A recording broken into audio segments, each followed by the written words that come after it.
Emilia couldn't stop crying. Her face was damp, her breath stuttered, and her hands trembled at her sides. Everything she had been terrified of, everything she had run from, was now standing in front of her with newly opened eyes. And yet, she couldn't look away. Bruce began to move toward her, slow, measured, every step closing the distance not just between them, but between lies and the truth they had both kept buried. He didn't rush, he didn't demand. He simply walked with purpose, with understanding, with something softer than forgiveness, but stronger than doubt. When he reached her, she was still shaking, her mouth trying to form a sentence, an apology, an explanation. Her lips parted, but before she could speak, he raised his hand gently and placed a finger softly against her lips. "Shh," he whispered. It wasn't a command. It wasn't rejection. It was peace. It was his way of telling her, you don't need to explain anymore. His hand moved to her cheek, wiping away a tear with his thumb. His eyes, still adjusting to light, looked at her not like she was a stranger, but like she had been the only face he had seen all along. Warmth spread from his gaze and his voice followed, low, deliberate. "I waited," he said, "because I needed to know. If you could love me not as a title, not as your family's solution, but as a man, just a man, broken, blind, and left behind." Emilia's knees nearly buckled. Her tears kept falling, but now they carried something else, something closer to release. Bruce breathed in slowly. His voice, when it came again, trembled slightly. "And still, you stayed." He stepped closer, pulled her gently into his arms. The embrace wasn't tight, but it held everything: tension, forgiveness, recognition. "You didn't love me because I reminded you of someone else," he whispered. "You loved me in the dark, when I had nothing to offer but silence and empty space." Her face pressed into his chest, her sobs quieter now, but honest. At last, he pulled back just enough to see her eyes. And then, for the first time, he said it, her name. "Emilia." He didn't say it like he was correcting a mistake. He said it like it was a truth finally spoken aloud, like it was beautiful, like it was hers. No one else came, no audience, no interruption. Just the two of them, standing in the echo of what had been and what might still be. And in that stillness, something unspoken settled between them. If you're just joining us, welcome to a story of love, truth, and second chances. Please don't forget to subscribe, like, and share to support our growth as we continue to bring you powerful stories that touch the heart and stir the soul. Emilia had prepared herself for anger, braced for shouting, accusations, slammed doors, even the sting of being cast out. But she hadn't prepared for this. Silence. The kind that didn't come with peace, the kind that dragged through each hour like a shadow. Bruce didn't yell. He didn't confront. He didn't even look at her with resentment. Instead, he was kind. Too kind. Polite in the way people are when they've drawn a line so quietly, you don't even realize you've been shut out until you're standing alone on the other side of it. He spoke gently when he had to. He offered a small nod at breakfast. He thanked her when she passed him something. But the warmth was gone, and that was what hurt the most.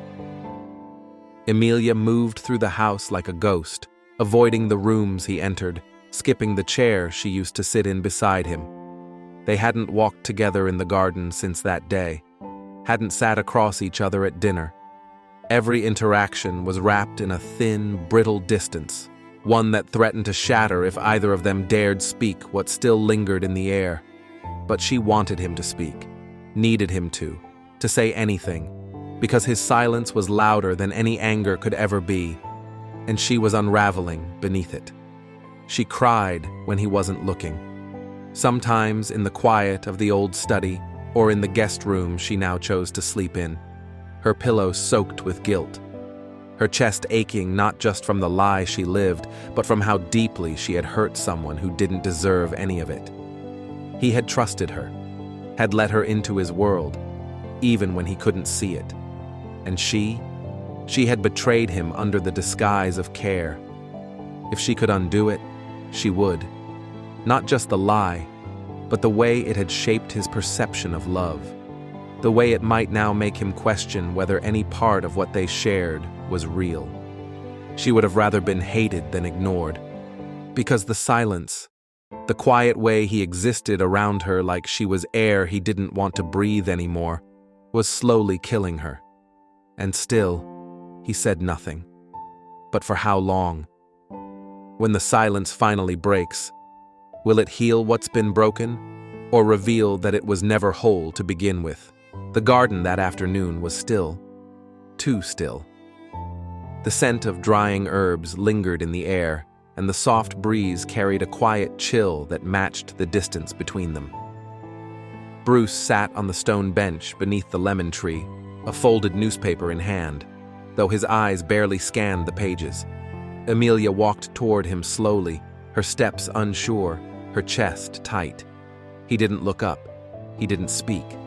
The silence between them stretched so wide, it hurt to breathe in it. She lowered herself onto the other end of the bench, careful to leave space between them. For a long moment, neither of them said a word. Then, almost in a whisper, she began. Not because she had planned to, but because the silence had become unbearable. "I didn't choose this," she said softly, hands clasped tightly in her lap. "I didn't come here for love, or because I was curious about you. I came because my mother called, because Ariana walked away, and I was the only one left to clean up the mess. I was supposed to just pretend, fill in the gap until it was convenient for her to return. That was the plan. It wasn't mine, but I followed it. I wore her perfume, memorized the stories she told you, smiled when I wanted to cry, and for a while, I told myself I was just playing a part. But then," she paused, looking down at her hands, "I saw you. Not your name, not your status, just you. And it scared me because I started to care. I started to love the way you listened to the silence, the way you knew when I was hurting without ever looking at me. And I hated myself for loving you when it had all started as a lie." Her voice cracked, but she continued. "Every day I wake up and I remember that this, we, was never supposed to be mine. That any moment now Ariana could walk back through that door and take it all, and no one would think twice. I wouldn't even have the right to be angry. But if I could fix it, Bruce, if I could go back and do it the right way, I would. I would have told you my name that first day. I would have walked into this house not as a shadow, but as myself. Because you deserve that. You deserve someone who doesn't lie to get to you. You deserve someone who loves you freely, without masks." Her voice dropped to a trembling whisper. "I'm sorry it wasn't me from the start, but I swear it's me now." Bruce said nothing. He didn't turn. But the way his fingers slowly folded the paper, the slight tilt of his head, she knew he was listening. Really listening. And that was enough. For now. The breeze swept gently between them, stirring the edges of the folded newspaper resting on Bruce's lap. He hadn't moved much since Emilia spoke, but something in his posture shifted. Subtle, quiet. His hand no longer gripped the paper so tightly. His gaze had softened, even though it remained fixed ahead. The silence that followed her confession wasn't the same silence that had hovered over them for days. This one held weight, intention, thought. Emilia's heart pounded, the words still echoing inside her chest. She sat perfectly still, resisting the urge to reach for him, to plead for reassurance. She had said what she needed to say, finally, and now she could only wait. After a long moment, Bruce finally spoke, his voice low and contemplative. "I used to think love was built on certainty," he said, eyes fixed on the horizon. "On knowing what you were getting, who the person was. But you," he turned his head slightly toward her, "you taught me that love sometimes grows out of the unexpected, out of mistakes, out of silence." He paused, breathing in slowly. "You lied to me, yes, But you didn't manipulate me. You didn't control or take from me. You gave. You sat with me when no one else did. You listened when others only spoke. You treated me like a man, not a title, not a task. And in all that pretending, Emilia, you ended up showing me more honesty than anyone ever has. Her breath caught, eyes filling again, not with guilt, but something else, something softer, hopeful. She turned to him fully now, her voice barely above a whisper. Do you mean that? He finally looked at her, really looked at her, with eyes that now held light and something deeper, recognition.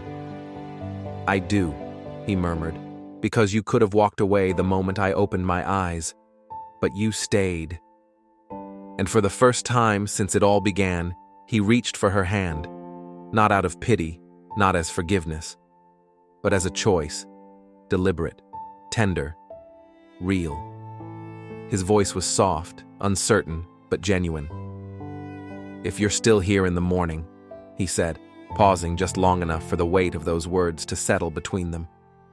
Emilia looked up slowly, her hand trembling ever so slightly, unsure if she had heard him right. Then stay, he continued, not because I'm asking you to fix anything, not because I need you, but because I want to begin again, with you. The fading light danced in his eyes, no longer guarded, no longer afraid. For the first time, he wasn't asking for the woman she pretended to be. He was choosing the one who had stayed even when the illusion fell apart. Emilia raised a hand to her lips, trying to steady the emotions rushing through her chest. She didn't speak. She didn't weep. But something inside her shifted, healed. In Bruce's quiet offer, she felt something she hadn't known she'd lost, her worth, a sense of belonging that didn't demand performance or perfection, just presence, just her. And in that stillness, she realized she didn't need grand gestures or sweeping declarations. What he had given her in that moment was more powerful than any apology. It was permission to stop running from herself, and the possibility of a new beginning. 1 year later, nestled deep in the Oregon mountains where the mist hugs the trees and the lake reflects skies untouched, there is a quiet retreat called the Touch of Light.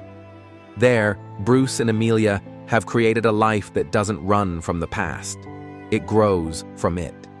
Emilia now spends her mornings guiding blind children around the lake, helping them find their rhythm in the world through scent, touch, and intuition.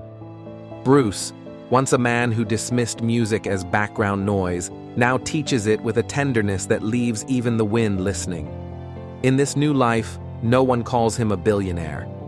They call him the man who learned to see in the dark. And Emilia?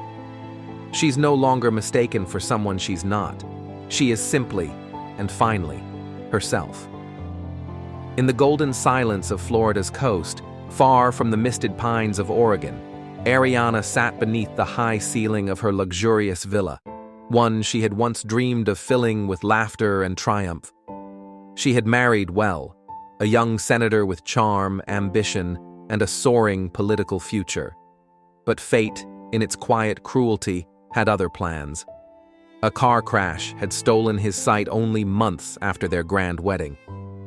Now, each morning, Ariana brewed his tea with studied grace, selected his suits with the help of stylists, and forced warmth into her voice as she described sunsets to a man who would never see them again. Her husband, tender and trusting, called her his miracle. Every time he reached for her hand and whispered those words, Ariana smiled, beautifully, gracefully. But no one ever noticed how that smile always faltered at the corners, how it faded into silence just a beat too long. Because deep inside, where old regrets are stored, Ariana was unraveling. Some weeks back, she had reached out to Bruce. Just once, a short message. A hope that maybe, now that time had passed, he might still carry a piece of what they once could have had. But Bruce didn't ignore her. He responded, honestly, plainly. I'm not angry, he wrote, but I'm disappointed. You had a chance to stand by me when I had nothing. You chose image over truth. And now I choose peace over the past. That single message struck harder than any rejection she had ever known. It wasn't cruel. It wasn't vengeful. It was final. Now, Ariana lived with the very reality she had once deemed unworthy. The same blindness that made her turn away from Bruce now lived in her home, sat beside her at dinner, held her hand at night. And while she cared for her husband, truly, in her own way, she could never ignore the bitter twist of irony. She had judged love by its surface, only to find herself swimming in its depth when no one was watching. Alone at her vanity, the TV murmuring headlines, she heard the name again. Bruce Carter, awarded for his work with the blind. His wife Emilia, now known and loved in her own name. Ariana's hand trembled around her lipstick. She exhaled, a sound like surrender, and finally whispered to her reflection, "I'm not the light. I was never the light. I was just the shadow too proud to learn where love really begins." Thank you for walking this journey with Bruce and Emilia. If this story stirred something in you, leave a comment, share it with someone who still believes in second chances, and don't forget to subscribe. The next story just might find you when you least expect it.